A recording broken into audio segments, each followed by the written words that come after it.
What's up everyone, CPS Vlog is here and today our topic is PlayStation 5 error and the error is CE-106439-3 and error occurred into the operation of the application. So it's kind of application error. Sometimes your application is not updated or you don't have a space, that's why you get this error. I'm just going to share my screen on my left side and here we are at the screen and let's go to the settings and here we are.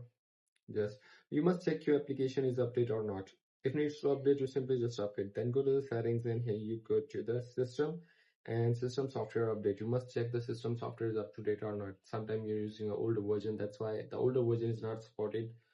Some applications or games. So here you just update it and then go to the storage. You must have a storage, a free storage. Sometime needs to update or save files need a storage, so you must make a space in your storage.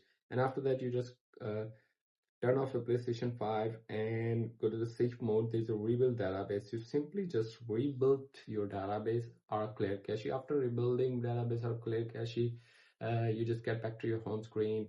Your corrupted file will be deleted. You have some space in your storage, and if needs a system software update, it will be available, and if needs application update, it will be available.